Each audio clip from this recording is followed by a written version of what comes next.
বিবাহ আমিও করেছি, আপনারাও করেছেন, করেছেন তো? তা বিবাহ যারা করেছে তাদেরকে তো দেখলেই চেনা যাবে। তা মায়েরা আপনারাও করেছেন, আমিও করেছি, তবে আপনাদের যতটা ভাগ্য ভালো আমার ততটা কিন্তু নয়। হ্যাঁ গো, আপনারা যতটা সুখী আমি কিন্তু ততটা সুখী নই। কেন?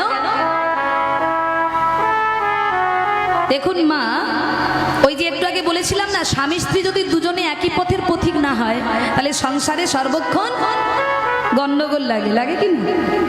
তো বাবা, আমি ধরুন কীর্তন করি, কিন্তু জেনার সঙ্গে আমার বিবাহ হয়েছে তিনি কিন্তু সম্পূর্ণ আলাদা রসের মানুষ। তিনি বেঙ্গল পুলিশের চাকরি করে আর আমি কীর্তন করি। কি গো মা, ঝগড়া হয় তো?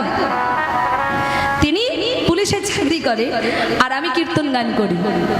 এইবার দেখুন মায়েরা, ভগবানের কিরকম লীলা দেখুন, তিনি ভক্তকে কিরকম পরীক্ষা করেন দেখুন। যখন আমার বিবাহ হয়েছে, এখন যেমন বিয়ের আগে যে যার পাত্র পাত্রী যে যার বাড়ি দেখে নেয়, দেখে নেয় কিনা? এখন পাত্রীরা গিয়ে পাত্রের বাড়ি দেখা শুরু করেছে, কোথায় থাকবেন তিনি। তো এরকম তো ব্যাপার ছিল না, দেখাশোনা করে বিবাহ হয়েছে। যদিও বা ছেলের পছন্দ প্রথম, তো ছেলের টানে দেখাশোনা করে বাড়ির লোক বাধ্য হয়ে বিবাহ দিয়েছে। তো মা, যখন বিয়ে করে শ্বশুর বাড়িতে গেলাম, খুব মন দিয়ে শুনুন, আপনাদের জীবনে কাজে লাগলেও লাগতে পারে, আপনাদের জীবনে হয়তো এমন ঘটনা কারো ঘটে থাকতেও পারে। দেখুন, যখন বিয়ে করে স্বামীর বাড়িতে গেলাম তখন দেখলাম কি, আমি ছোটবেলা থেকে নিরামিষ আহার করি, কীর্তন গান করি। আমার বাবার হাত ধরে মায়ের আশীর্বাদে আমার এই পথে আসা। যিনি হারমোনিয়াম বাজাচ্ছেন আমার বাবা, তো আমার বাবার হাত ধরেই এই পথে আমার পদার্পণ। তারপর গুরুচরণ আশ্রয় করে শিক্ষা অর্জন করেছি। তো মা, যখন আমি বিয়ে করে স্বামীর বাড়িতে গেলাম, দেখলাম প্রত্যেকটা সদস্য, তারা তো হরিনামের ধারে কাছে কেউ নেই।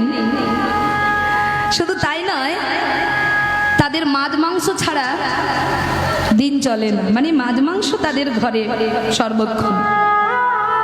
এবং আমার শ্বশুর মশাই বলুন, ভাসুর বলুন, আরো যত পুরুষ সদস্য পাশাপাশি আছে, প্রত্যেকে মদ্যপান করে, সবাই নেশাগ্রস্ত। এত নেশাই করে, এত নেশা করে, মাতাল হয়ে পড়ে থাকে। এবার ভাবুন মায়েরা, সেই ঘরে গোবিন্দ আমাকে পাঠিয়েছে। ছোটবেলা থেকে যখনই কীর্তন করি, ভক্তের চরণতলে গিয়ে কেঁদে কেঁদে চেয়েছিলাম, গোবিন্দ যেন জীবনের শেষ দিন পর্যন্ত তোমার গুণকীর্তন গাইতে পারি। কিন্তু এমন একটি পরিবেশে আমাকে গোবিন্দ পাঠালেন, প্রত্যেক দিন চোখের জলে গোবিন্দের কাছে কাঁদতাম, তুমি আমায় কোথায় এনেছো গোবিন্দ? আমি কি করে থাকবো এখানে? বুঝেছি, যারা তোমায় ভালোবাসে তুমি তাদের বড় কাঁদাতে ভালোবাসো, তাই না? যারা তোমায় ভালোবাসে তুমি তাদের কষ্ট দিতে বড় ভালোবাসো।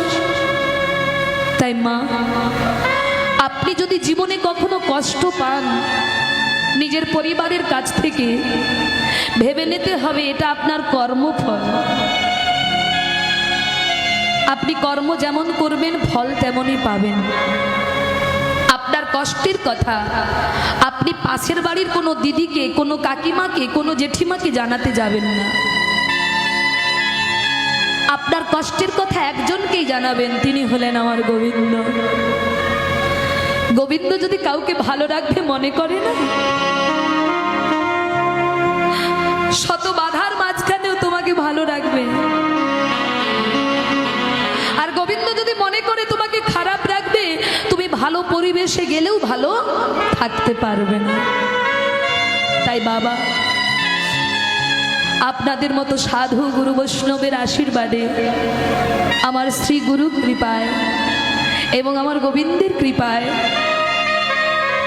যে পরিবেশে যারা মাছ মাংস ছাড়া যারা খেতে পারত না, যারা মদ্যপান করতো, অসৎ সঙ্গ করত, জানেন মা, আজকে গর্বের সহিত বলতে ইচ্ছে করে আমার শ্বশুর মশাই, আমার শাশুড়ি মা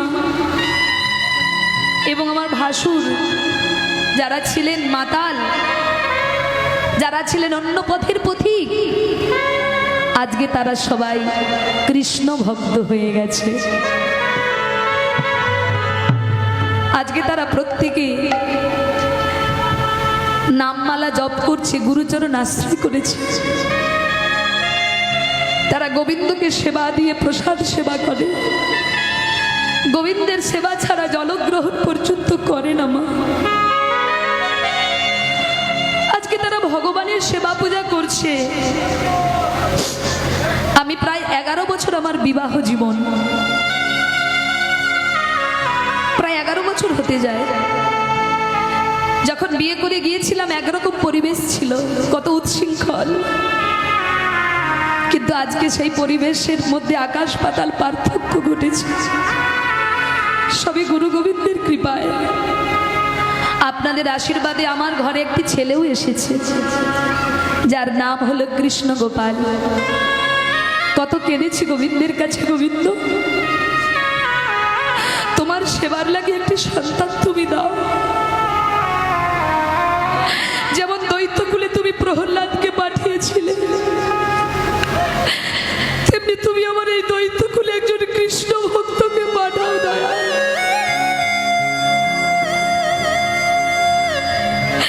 যার দ্বারা শুধু আমার পরিবার নয়,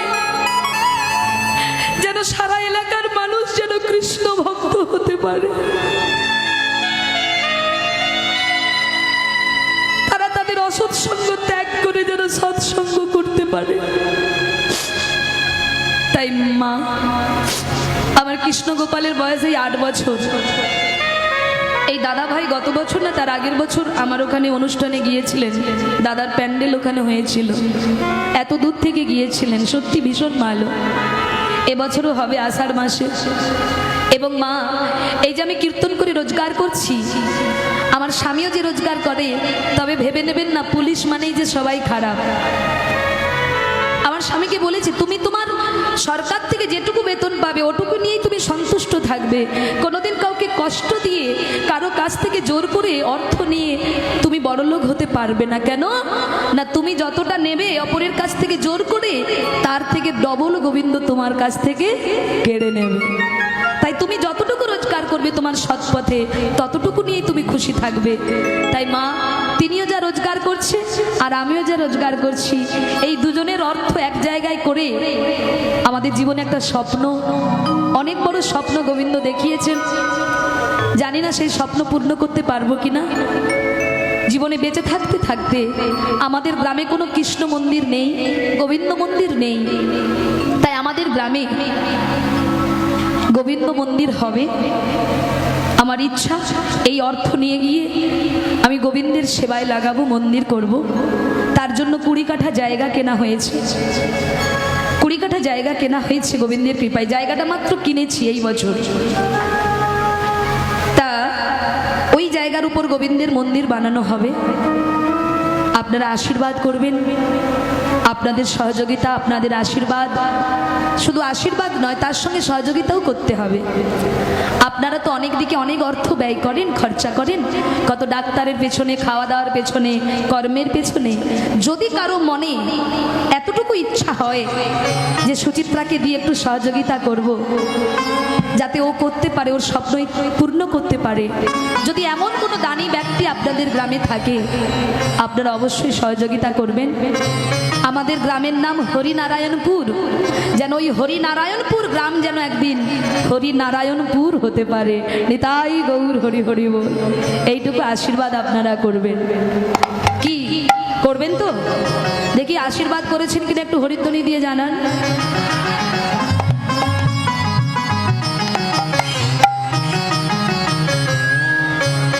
তাই ভক্তমণ্ডলী, ভক্তিমতী মায়েরা, তাহলে বিবাহ আমাদের জীবনে সবথেকে একটা বড় কাজ।